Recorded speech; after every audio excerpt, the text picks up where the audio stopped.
This is Gangrel the Vampire Word. I want to give a big shout out to everybody watching Video Game XD and the PowerKast progression. That's right. Want some, get some, bad enough, take some. Man, you're watching the Video Game XD and the PowerKast progression. Keep fanging and gaming, baby.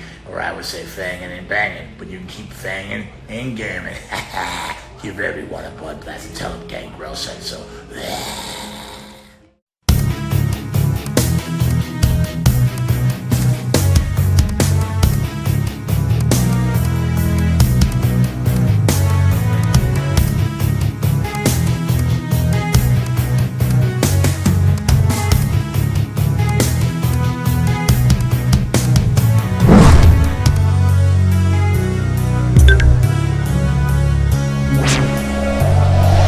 PowerKast progression. Radio with power. 3, 2, 1, fight. Oh, you didn't know? It's the PowerKast progression. Hell yeah. And we got 3 words for you. Radio with power. Today on the PowerKast progression, we're going backwards. We're rewinding time to 2005, WWE, the Ruthless Aggression. Oh, it was a dope time to be a wrestling fan. 2005 was the best year for everything. Video games, wrestling. 05 was like the best year of all time. And we're checking out Survivor Series 2005 live in Detroit. Yeah. And Now, there's actually a reason why we're doing this. yep. We are celebrating SummerSlam coming August 5th, baby. Oh yeah, in Detroit, baby. So we are picking some of our favorite pay-per-view events that came to Detroit. And I was here at this one.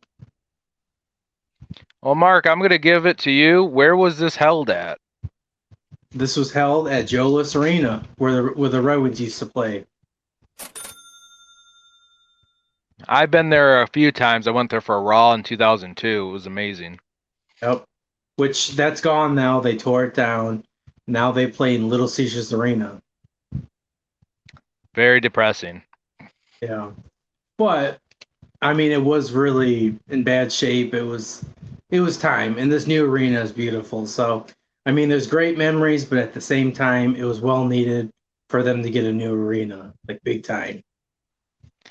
Before we start, we want to give a big shout out to Buff Daddy, Buff Bagwell, baby, and Gangrel. Yes. That shit was sweet. That was sweet. Shout out to Gangrel and Buff Bagwell for our Video Game XD shout out. They did good on that. Cameo.com, baby. Yes, that was cool. I enjoyed that. All right, well, what other information we got for Survivor Series? It was presented by Raw and SmackDown. And this happened November 27th, 2005. Man, I loved 05 WWE, man. Good year.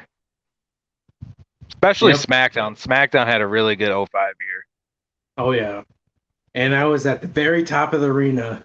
We had the last seat, but it was worth it. It was still fun. Now, before you start, I actually watched this pay-per-view on Yahoo Messenger in a chat room on a shitty webcam like this big. That is how dedicated I was to WWE in this era. Like, we used to watch this shit on webcam in a friggin' chat room. Man, it was the Stone Age. Oh yeah. Well, we do have a dark match. I know you didn't know about this, but there was a dark match. We have the Mexicools. At the time, they did this Mexicool thing, which was kind of crappy, but I liked it. Juventud Guerrera, Psychosis, and Super Crazy. They took on Simon Dean, which Simon Dean was Nova from ECW. And he did like some stupid workout gimmick. It was embarrassing. I thought it was hilarious, but it was kind of like looking back, it's aged. It's pretty bad. But they defeated Simon Dean in a dark match that wasn't on the DVD. Yep. So let's just get that out of the way. There was a supposable dark match here.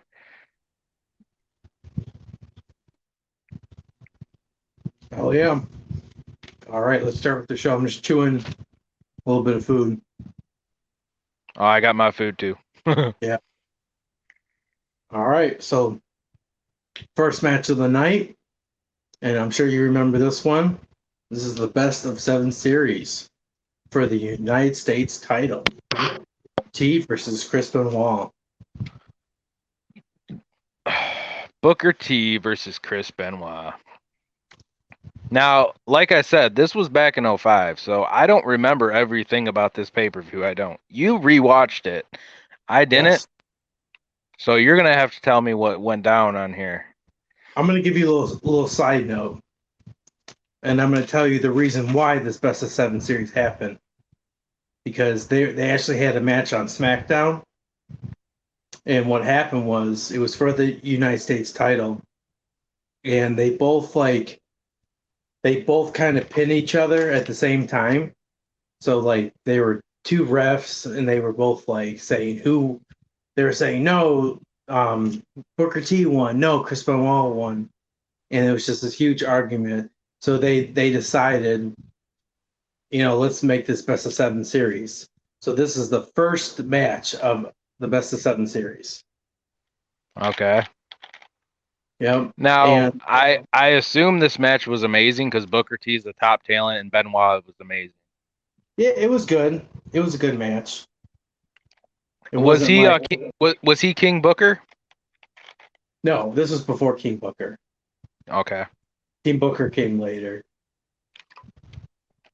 Well, I noticed he's with Charmel, and Yep. He's with Strumel. this might have been right before he did King Booker. Yep. So was it a like a rough, rugged, straight wrestling clinic type match? Like they just went at it? Yeah, well, it kind of, believe it or not, at first it kind of started off kind of slow paced, and they were doing a lot of wrestling holds, submissions, and then from there it kind of the pace kind of picked up. But I mean, it's how Chris Benoit wrestles. He's rugged, he's rugged, his kind of style. So it was Now, good. was it like really technical? At first it was. I mean, a little bit. I mean, just like I said, mostly holds and stuff. But Booker T did a lot of. Remember he used to do a lot of heel kicks. He did quite some cool looking heel kicks in the match. Now, did Charmel interfere? She did. Yep. Now, at the time, Booker T was heel, correct? Yes. Okay. Yep. And you can kind of look at this as a WCW match. Yeah. Right. I mean, they are 2 WCW guys. And of course, you got Chris Benoit doing his chops. You remember those chops? Oh yeah, dude. Benoit had the worst chops, man. Yeah. I mean, worse as in like painful.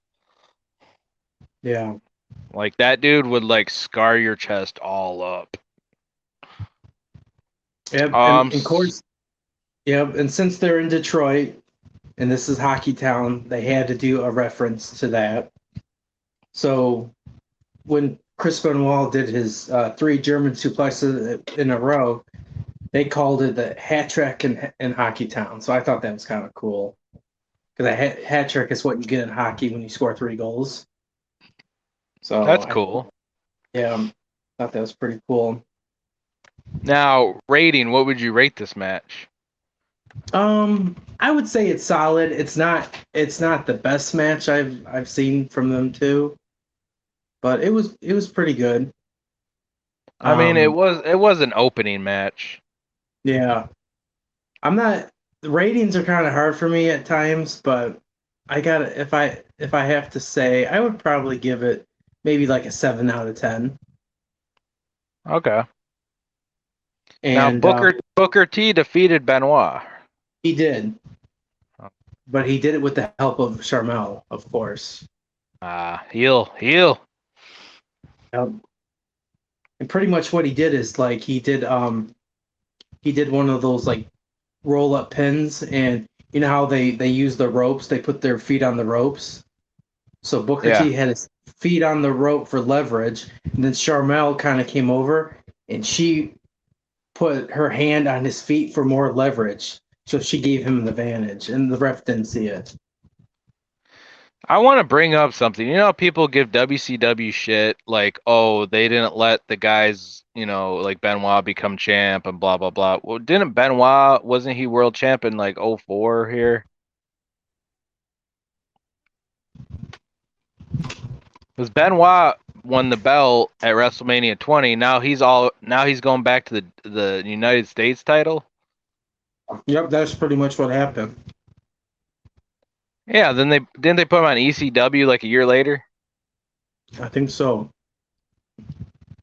Yeah, then they give WCW crap for that. It's like, well, WWE does the same crap. Yep. Well, I mean, it is what it is. Booker T beats Chris Benoit. Yep.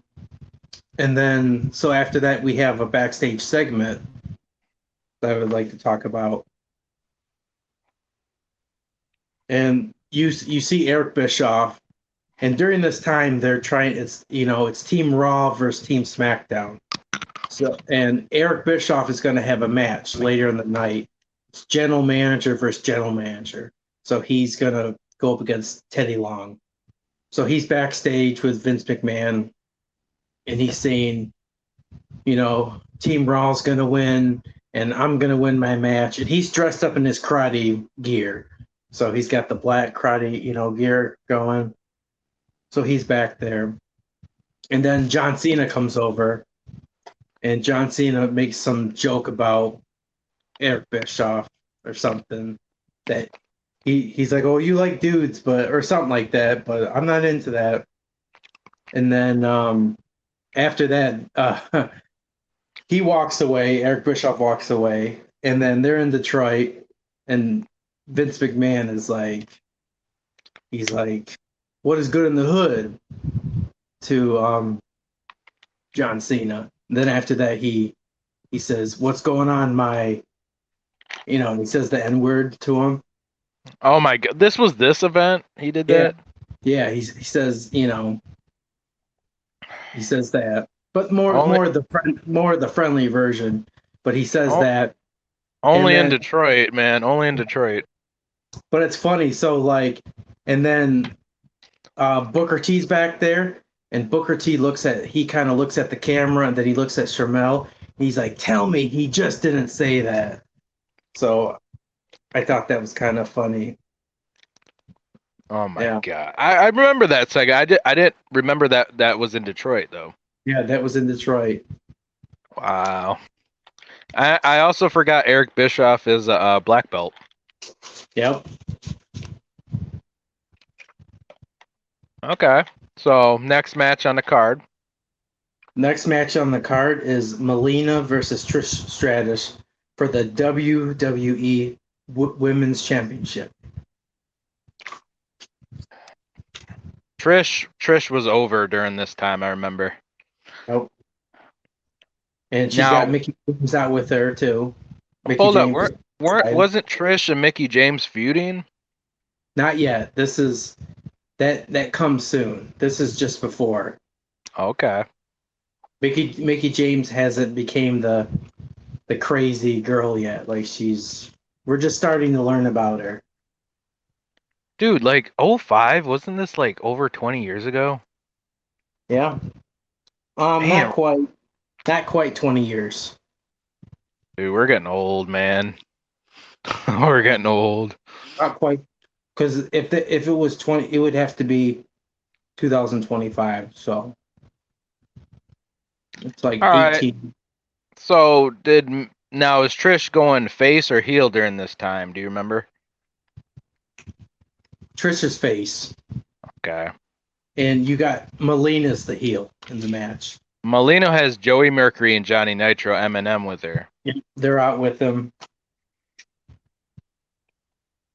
Yep, and the match starts off with a bang.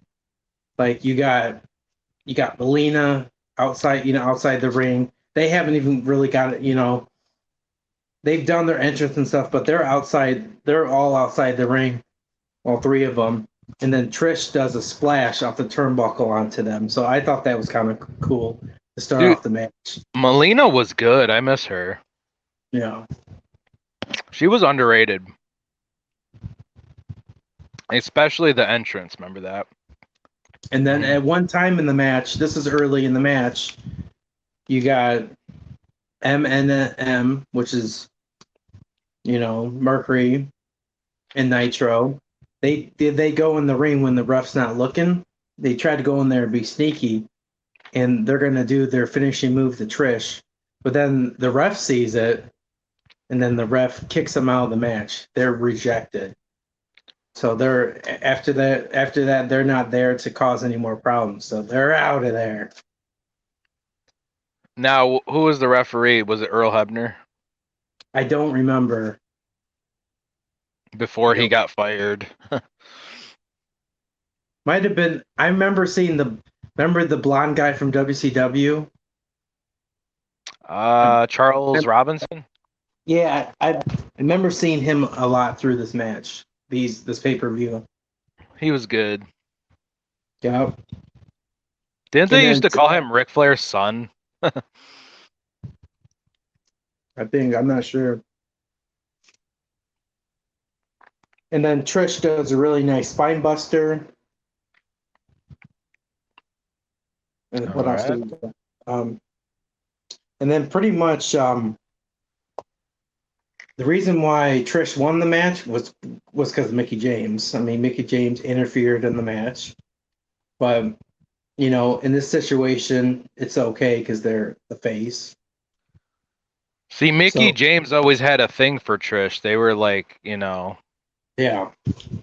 And this is all before that all came out, that I'm obsessed with you and I'm in love with you, and that was a wild storyline, dude.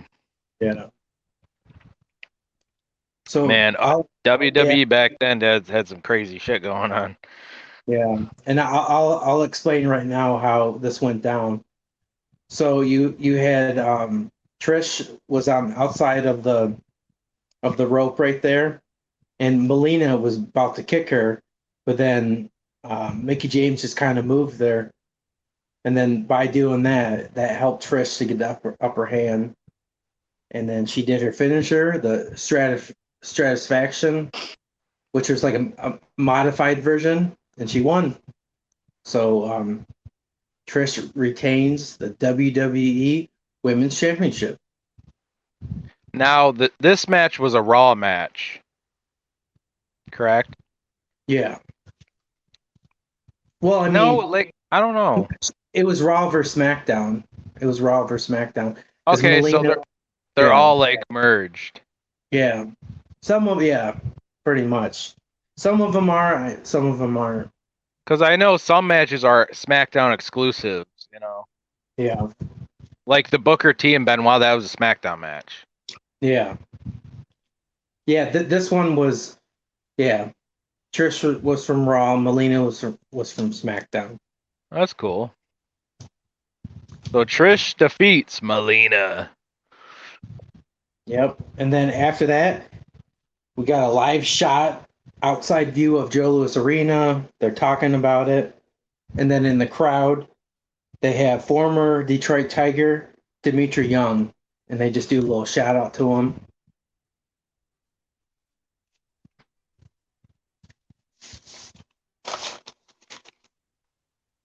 You there, Charles? You there? Yeah, I'm here. Yeah, you like your picture like was frozen and I didn't hear you at all. Yeah, it's StreamYard. Yep. So were you able to hear that part? I heard it.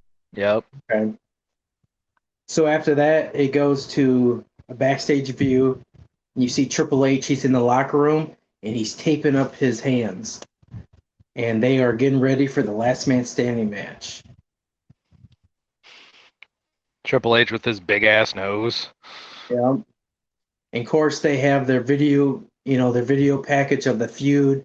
They explain why they had this fallout. Because just before this, if you guys remember, Ric Flair and Triple H were good friends. They were part of Evolution. Evolution, baby. So, but it came to the point where they were no longer friends anymore. They were enemies.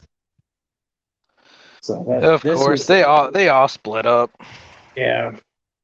And to me, this is actually my favorite match of the night. This last standing match was brutal. It was bloody. It was great. I agree. This one I actually remember, and I'm like, damn, that was one of the best last man standing matches of all time. And during this time, Ric Flair was actually the IC champion, but the belt was not on the line. This match was not about the belt. This match was about destroying each other, pretty much. Isn't that crazy? Ric Flair's like what, in his late 50s, and he's IC champ. Yeah. That's the power of Ric Flair. I remember them beating the shit out of each other. Like, it was bloody as hell. I'm like, dude, that's one of my top last man standing match. Did they go through a table? Yep. And they went in the crowd. They went in the crowd. I remember that. Yep. And this match actually, it starts off with a bang. You got Ric Flair coming to the ring. He's got his robe on. Triple H don't even let him finish his music. Doesn't even let him take off his robe. He throws his ass in the ring, and Ric Flair still has the robe on. And then eventually Ric Flair gets the robe off, but Triple H is not messing around. He's at this guy. But I wouldn't expect anything less from Triple H. Woo! Yeah. I would if I had to rate this though, this last man standing, to me, this is like a 10. Yeah, it was. I loved it. In the match, match, I still remember this match. Yeah. So, in the match, they used a whole bunch of weapons, which was cool. They used a screwdriver, sledgehammer, steel chair, steel steps. It was brutal. This could have been ECW quality. Yeah. And Ric Flair was bleeding like crazy, but that's how Ric Flair matches are. I mean, and how he got cut open was so they're outside the ring. Triple H threw him into the ring post, and you could see he was bleeding from that. But then right after that, Triple H went under the ring. They had the toolbox. Triple H pulls out the screwdriver, and he just digs that right into his head. And then that's when more blood started coming. So great dude, match. Triple H was unstoppable in this time. And Ric Flair put up a hell of a fight. Triple H had to do 3 pedigrees to put him down. 3 pedigrees. Dude, Ric Flair's hardcore, dude. He's hardcore. And one of my favorite moments, and you already kind of talked about it, was the table spot. Yeah, didn't they get flipped on the table? Yeah. But how it worked was, so they got the 2 tables. They got the WWE title, for the announcers, Raw and SmackDown.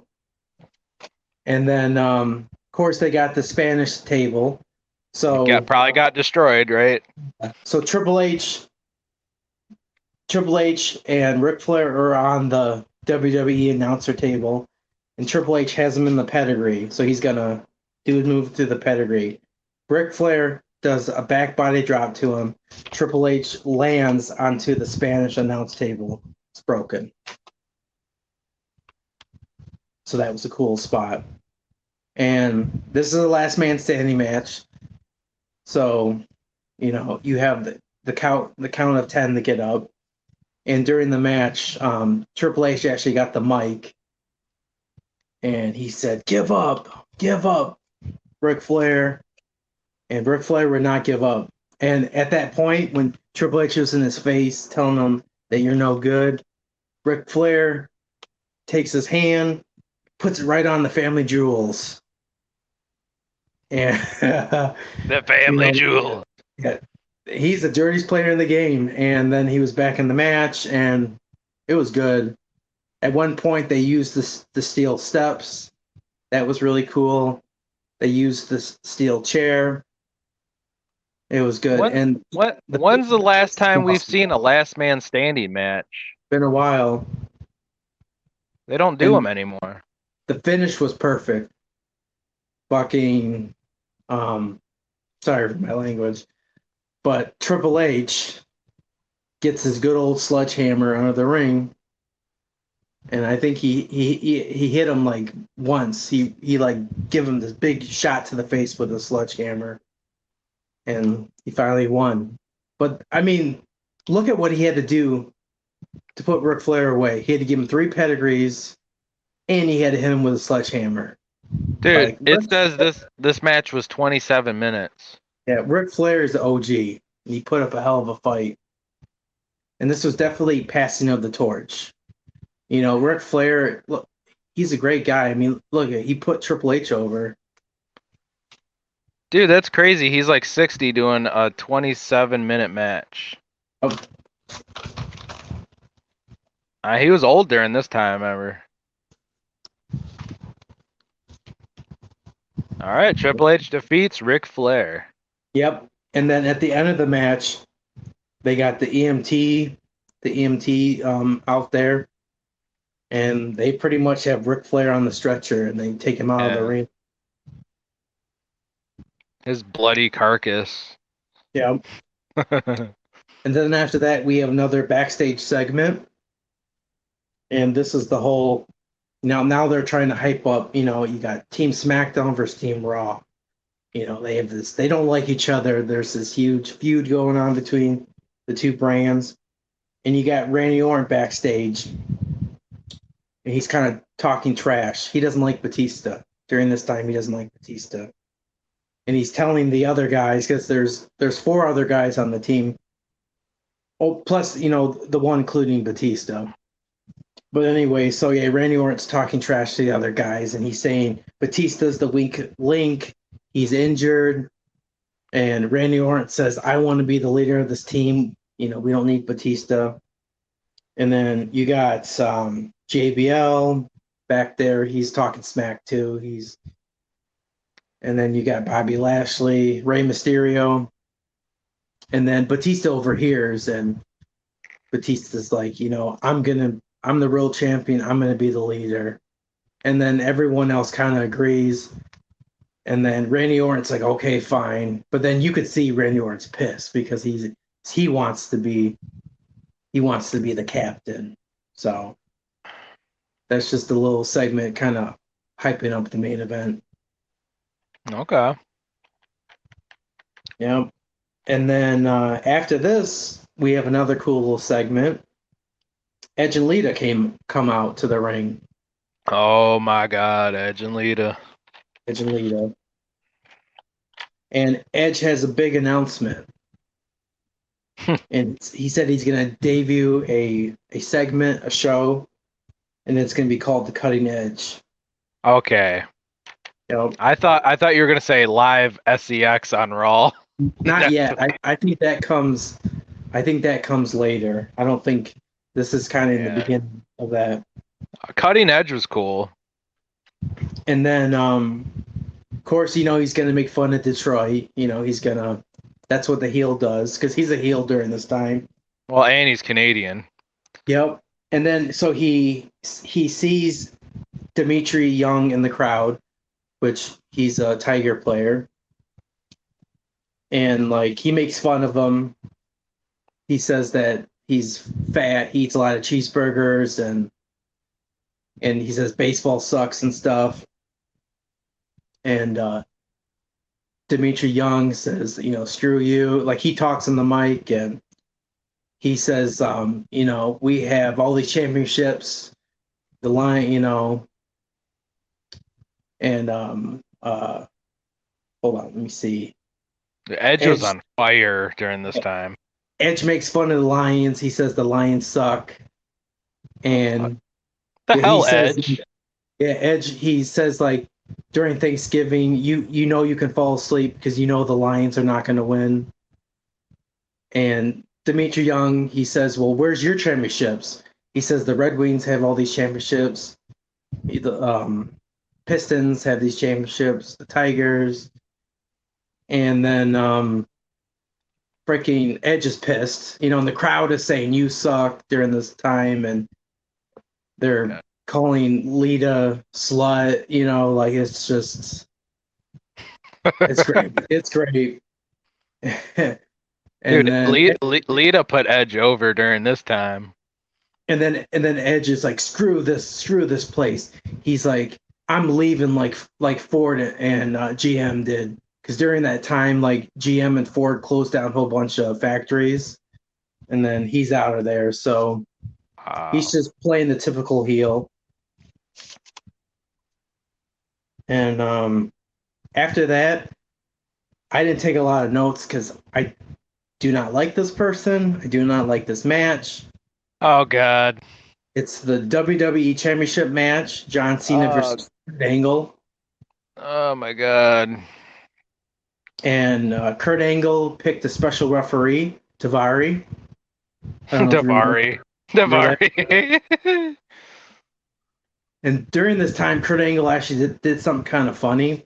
He was like sick and tired of the crowd saying you suck. So like when you watch the pay-per-view, like it gets beeped out. Like when the crowd says you suck, it's like you beep. So it keeps, beeping that well, out. we already know who won this match. You ain't even got to tell me. I already fucking know. Good old fucking John Cena. Now, to be fair, in 05, I did like Cena. I didn't like him. I didn't start getting sick of him until 2006 when he went to Raw. He had his dumb spinner belt. Of course, beats Kurt Angle. And you got Davari. He's not playing fair. Like at one point, John Cena pins Kurt Angle, and Davari won't count. He's just playing tricks and stuff. I mean, and then eventually Davari gets knocked out, and then they bring in another referee, and then that referee gets knocked out. they bring in like 3 or 4 referees during this match. To be fair, though, if he's facing Kurt Angle, it's probably a good match. Yeah, it was okay. Because him and Kurt Angle are good together. It was okay. I bet Kurt Angle carried his ass. Yeah. Kurt Angle did the angle slam. John Cena kicked out. He did an ankle lock. I'll tell you this, I was a huge Kurt Angle fan in 05. But you know what kind of pissed me off is like John Cena does one, as they call now, attitude adjustment. He does that. And Kurt Angle can't even kick out. And that's the end of the match. It's like, whatever. Yeah, back then it was the FU. The FU. Yeah, forget this match. All right. And then after that, this match wasn't great at all. I mean, you have general manager versus general manager.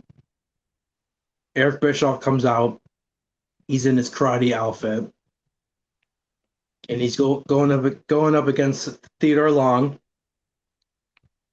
This sounds terrible. Yeah, it's not good. The only thing that saved it, I guess, is that you have the Boogeyman come out. And this might have been one of his first times coming out, because they kind of act like they didn't even know who it was. So when the Boogeyman first came, he was cool. He was different. Yeah. So he comes out. He helps Teddy Long, Team SmackDown. and Teddy wins. They get the pin. So that match To be wasn't fair, incredible. to be fair, I was all for SmackDown during '05. SmackDown was the better show. Yep. And then we have the main event. The main event. You got Team SmackDown, which is Batista, Randy Orton, JBL, Rey Mysterio, Bobby Lashley. Team Raw, you got Shawn Michaels, Kane, Carlito, Chris Masters, and The Big Show. I mean, at the time, who were you rooting for during this? Let's see. I don't know. I really like SmackDown. I mean, but I also really like Kane. I think So, I'd be going for SmackDown during this. yeah. Because I don't give a crap about Chris Masters. Yeah. Yeah, I mean, when I was a kid, I thought he was kind of overrated. He was okay. yeah. And of course, this is a traditional Survivor Series elimination match.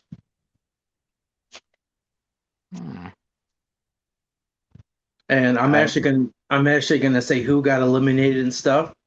So Bobby Lashley gets eliminated by Shawn Michaels. What? Batista, yes. Garbage. Batista eliminates Kane. Big Show eliminates Batista. Then Rey Mysterio eliminates Big Show. JBL eliminates Carlito. Wait, did you just say Rey Mysterio eliminated Big Show? Yes. What? But he didn't do it. He didn't do it on his own. JBL does a clothesline from hell to Big Show, and then JBL tags in Rey Mysterio. And then Rey Mysterio does his. He does that move where he like goes off like the rope and kind of lands on their face, kind of thing, and then pins them right there. So he did that. So yeah, and then after that you have JBL eliminates Carlito. Rey Mysterio eliminates Chris Master. Then Shawn Michaels eliminates Rey Mysterio. And then Shawn Michaels eliminates JBL. And the final elimination is Randy Orton eliminates Shawn Michaels. See, during this time, Bobby Lashley was decent. I got tired of him, though, after, like, '07. But I'm going to explain how that happened. So the final two, you had Randy Orton, Team SmackDown, Shawn Michaels, Team Raw. So JBL just got eliminated, and JBL he's an idiot. He's a heel, Oh, he was hated during this time. Randy Orton was a heel too, but JBL goes he has a steel chair. He goes in the ring, even though he's eliminated. He's still there. Goes in the ring, and then he takes a shot at Shawn Michaels, but then Shawn Michaels ducks, and Shawn Michaels is distracted, and then Randy Orton does the RKO. 1, 2, 3. Your winner, Randy Orton, and Team SmackDown. I gotta say, during when I was 15 watching this, I hated JBL. I hated him. All right. He was a great heel. So there's more. Oh. Yep, there's more stuff after that. So after that, Randy Orton wins. The whole SmackDown roster comes out. So the guys from the back come out. They're all happy. They put Randy Orton all on their shoulders. They're celebrating. Randy's on top of the world. And then you hear the gong, which is Undertaker's music. I remember this. And Randy is like, "Uh-oh, what happened?" Yeah, he's like, yeah, and here's a little backstory, because I think like a month earlier, I think Randy and Undertaker had a match, and didn't Randy like bury him or something. Something happened. There's just, or he They were said, having they were having a big feud at the time. It was one of Orton's best feuds. it did. Yeah, didn't he set the casket on fire or so, he did something? I don't remember. There's something that happened. So I remember there was like a hearse match or something. They had a yeah, big. Undertaker was gone for a month. So you hear this music, then it goes black, and then you see like these blue lights, and then you see these people in black robes, and they're kind of like they're pulling out this casket, but the casket's standing up.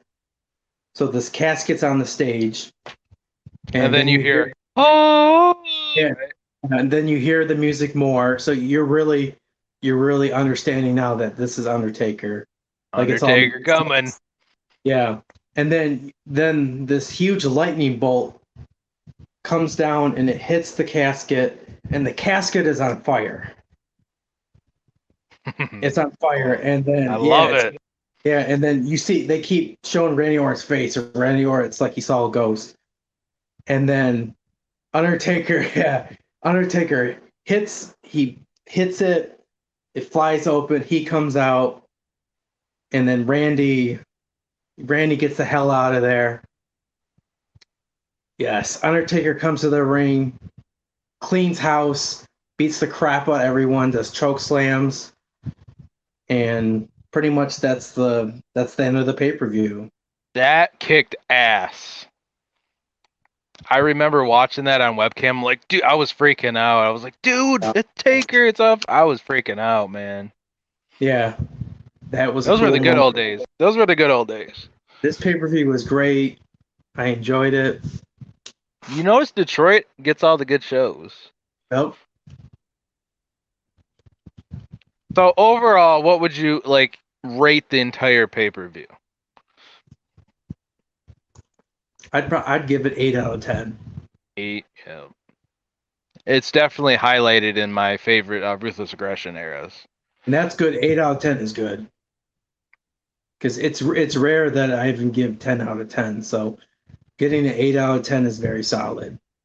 But it had a couple. It had like I said, the general manager versus general manager match was dumb. But I get it. I get why they did it.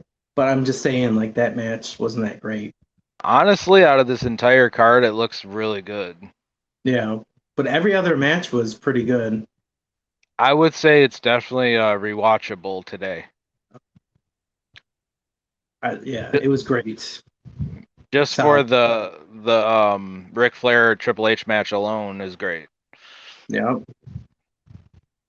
All right, that was WWE Survivor Series 2005 from Detroit. You can probably pick it up on DVD on eBay. Yep, and next time we're going to be we're doing other ones too. Next time we're going to do Saturday night's main event, which was here in Detroit. I was there. I was there. Yep. Me too. And then we're going to top it off with WrestleMania in Sweet. Detroit. So, and this is our countdown to SummerSlam coming to Detroit August 5th, and I will be there. I could be there, but I have extreme phobia with people, so I don't know, man. I don't want to have an anxiety attack. Because I haven't been to a WWE show in probably over 10 years. I mean, I don't mean to sound like a wimp, but I do have like phobias with crowds, and yeah. Oh, this will be a hard one. This is gonna be a rocking crowd. Well, I want to get front row, you know. Yeah. And if I got to go to the bathroom, or if I'm having like some anxiety going on, I don't know if I can. I don't know. I'm gonna be in a suite. First time in a suite. Okay, you're big pimping. All right. Well, the next subject we're going to be talking about on the PowerKast, AEW Collision, the new show on Saturdays. I mean, okay, I'm going to admit, I've only watched one episode. And Mark, you have only watched one episode as well, correct? Yeah. Now, did you watch the debut episode? I think I did. It actually it might have been the second. It was the second episode I think I watched. I watched like the third, I think. Yeah. See, I currently don't have cable right now. So when I do watch it, I watch it with my buddy Jeff, and we usually watch Dynamite. I'll tell you this, Dynamite is way better. Yeah. So, what are your first impressions of Collision? I mean, from that episode I did watch, there were some matches where I thought they were a little slow, or there were segments that didn't really fit. But I mean, there's been a couple still good matches. I mean, there's been some decent main events. Um, from what it sounds like, I think it looks like CM Punk. That's going to kind of be his show. Like he's gonna do most of his wrestling on there. That's what it sounds like. So that so they're gonna kind of have like they're having talent that's more exclusive to certain brands is what they're doing because they're trying to get people to tune in. That's just And another reason I don't like it because I'm not really into CM Punk anymore. I do know I think this Saturday because I watched Dynamite the replay. My buddy recorded it, but I know one match they're gonna have on Collision is CM Punk versus Samoa Joe, and it's that Owen Hart tournament they're doing right now, Foundation tournament. And Yeah, and people are hating on that because Owen Hart wasn't in AEW. Like it matters. yeah, Like, does it really matter? it doesn't matter. They're honoring him, and his wife is on board with it. I mean, the wife she don't want to do anything with WWE, so I think it's cool. I'm gonna say this right now. I thought Collision was gonna be like their SmackDown to their Dynamite. You know what I mean? I thought it was gonna be like just as big storylines as Dynamite. I thought half the roster would be transferred over, the guys who aren't getting TV time. I thought it was gonna be like a really big show. And then like I watched it and it feels like like a Sunday Night Heat type show or WWF Metal with Kevin Kelly, or like almost like a dark, not really like a house show, but it feels like it doesn't feel as big as Dynamite. I'd say let's give them time. They're kind of trying to find their groove. Let's give them time and see what I they can just do. like the Kevin Kelly, it just reminds me of like old school WWF Metal or like Sunday Night Heat type stuff. And Well, I it's mean, it's no diss to Kevin Kelly. I like Kevin Kelly, but it's giving me that vibe. they've had some decent matches on there. The one match I watched was Switchblade Jay White and Juice Robinson. Like they were in a match, and that was actually pretty good. It was like a tag team match. Jay White's really good, but I mean, Miro. I know Miro's on there a lot. So I just personally I just felt like okay, it's on a Saturday, which is a horrible day for wrestling. It should be on a Sunday. And like I don't know, it's like I like maybe one match and then like the rest it just felt boring and then they kept advertising Dynamite and I'm like, "Man, I want to watch Dynamite. They got all the good shit." yeah.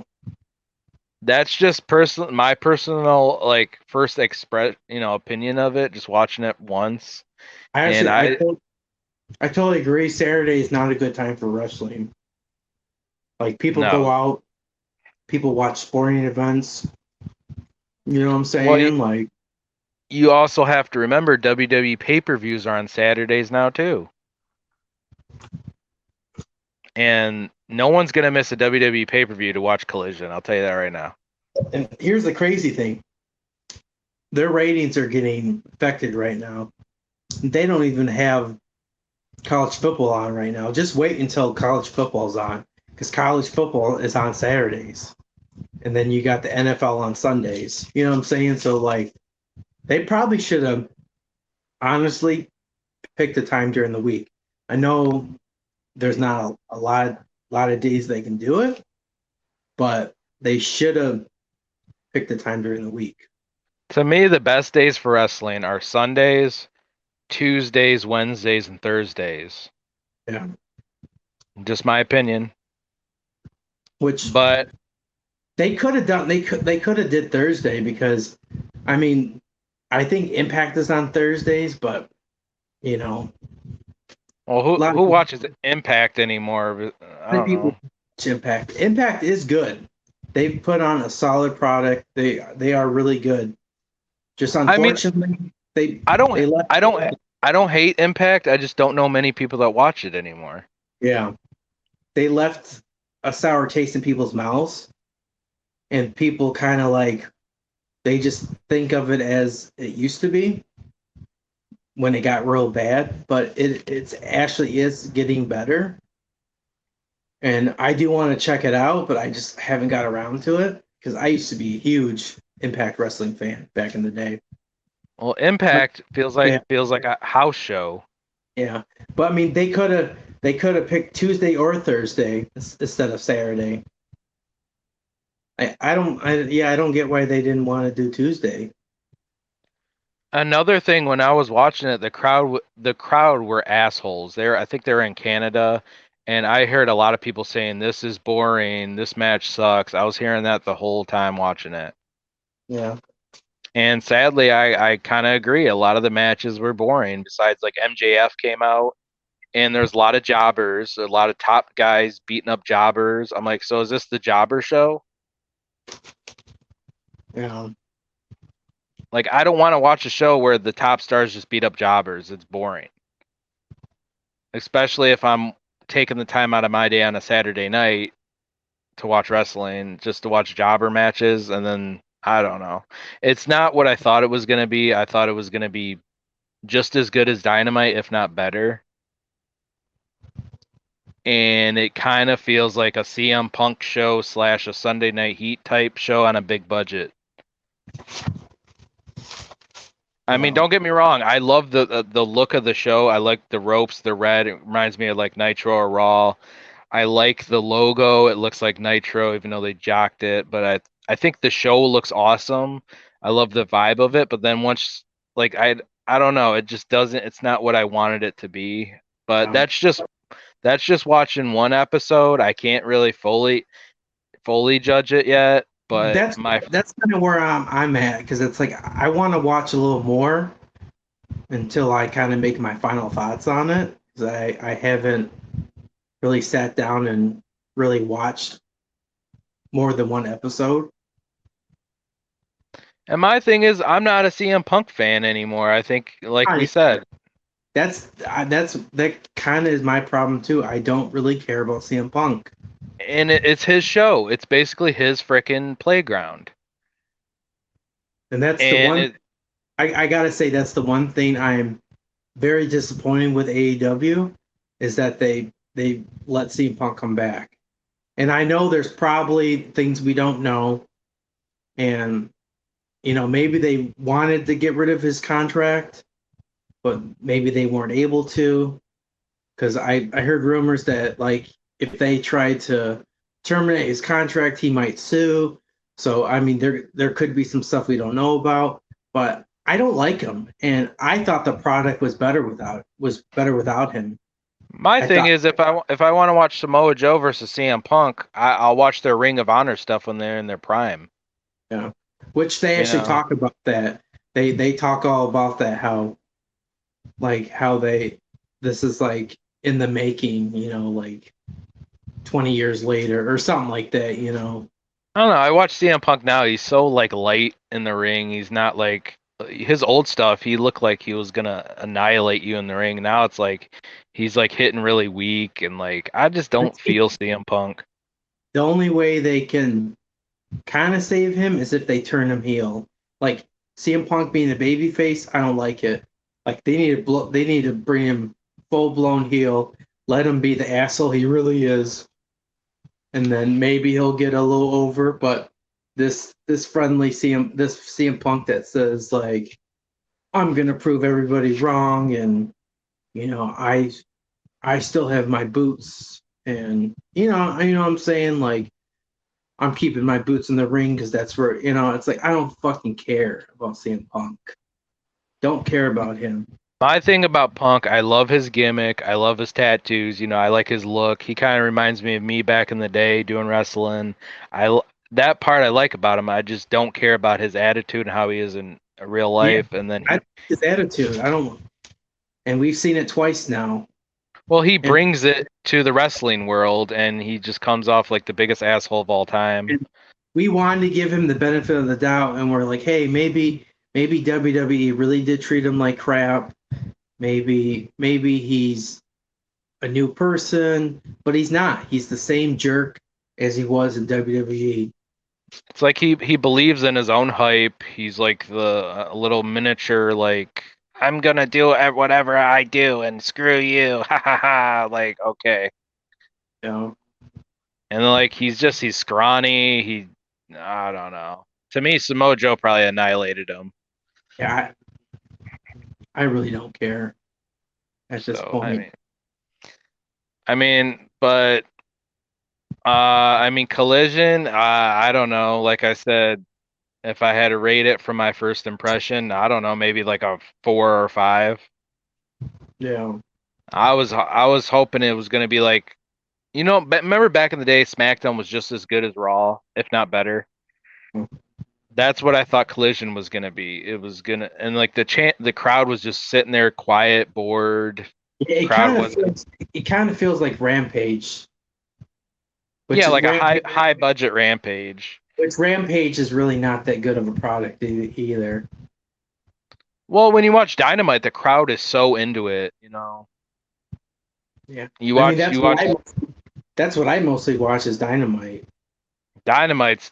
I'll tell you right now, Dynamite's way better, and the ratings for Dynamite kill Collision. If I had cable, I would probably record them all and watch them all, but I don't have cable, so I'm fine with just watching Dynamite. I mean, they got the right idea for Collision. I like the idea, but it's got to be on a different night, and I don't know. Yeah. But that's all I got to say about Collision. Yeah. And the last subject on the PowerKast, we're talking about AEW Fight Forever, the new video game. Available on PlayStation 4, PS5, Xbox One, Series X, and the Switch. I haven't played it yet, but I got good things to say and bad things. What about you? I haven't played it either, but I've watched videos, and I think overall it's a fun game. I think it's something different. It's for the more simple gamer, which we haven't had in a while. It's just like a pick 'em up and go kind of game. Like you don't have to. It just flows good. It's kind of like N64. No Mercy. It feels good. I mean, I seen gameplay. It's basically like a mix between Day of Reckoning or the WrestleMania games on the GameCube. The style of it, as far as the gameplay, kind of like a mix between like No Mercy, which is great. The gameplay I heard is amazing, and the graphics. I mean, they're cartoony, but whatever, it is what it is. I am gonna eventually get it. I'm waiting for the price to go down. Here's the thing, like the Create a Wrestler, they totally screwed that up. There's like barely any like options or anything to create anybody that look decent, and there's no community uploads.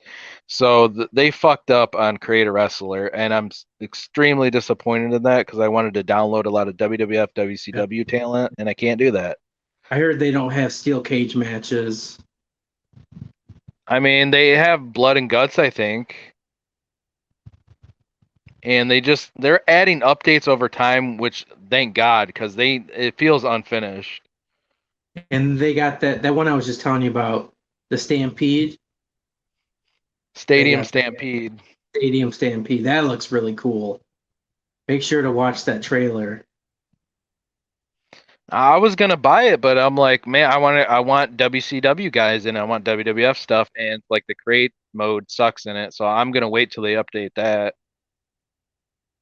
But you know Uh, me, I like deals, and I'm gonna wait. I'm just gonna wait a little bit, and then I'm gonna try to buy it off of somebody off eBay for a little cheaper because it's like I have the Switch, and I don't want to pay $60 for that game. well, it's not I worth don't 60 want to bucks. pay.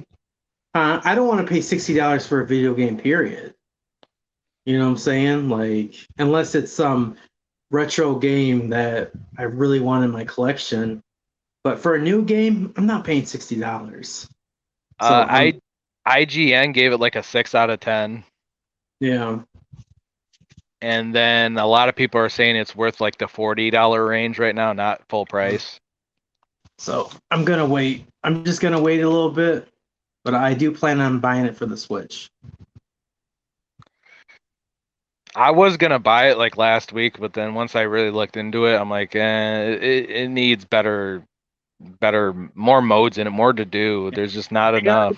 they are gonna add updates because they already said that they're not gonna they're not gonna develop a game next year. Like this is gonna be their game for a while, and they are gonna add updates. So just stay patient, and I think they will come through.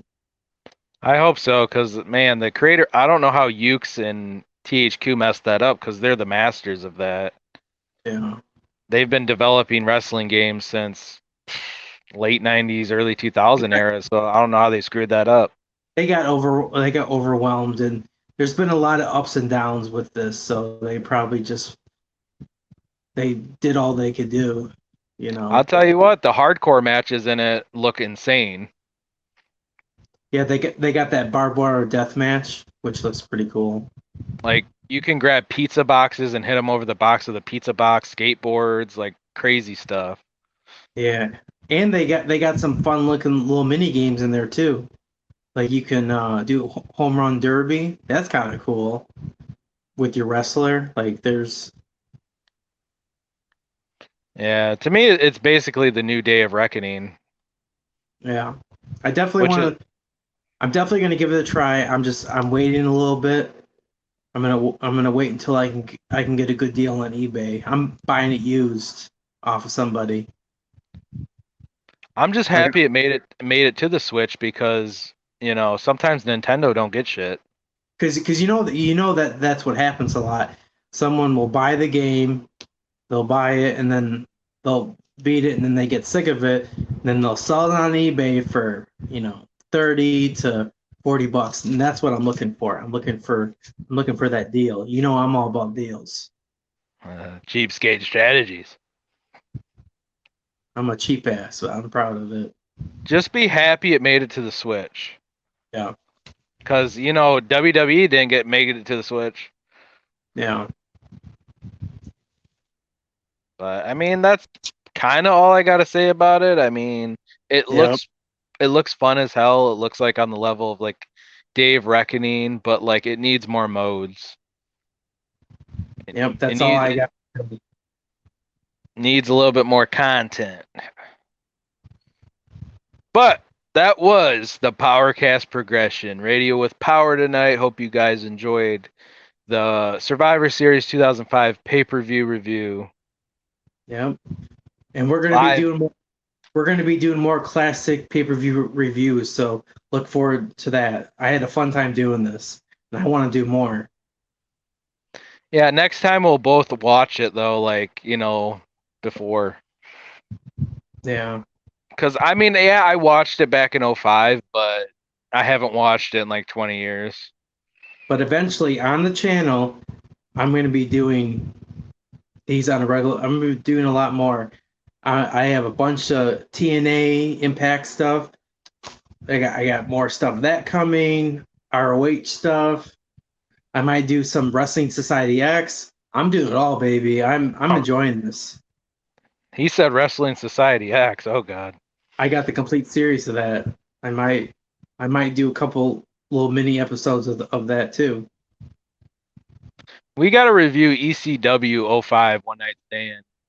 Yep. That was one of my favorites. Let's do it. But you have been watching the PowerKast progression, brought to you by Video Game XD and XD Sports. We'll see you on the next episode. I'm Charles. This is your boy, Marky Mark. Peace. Peace. The PowerKast progression. Radio with power.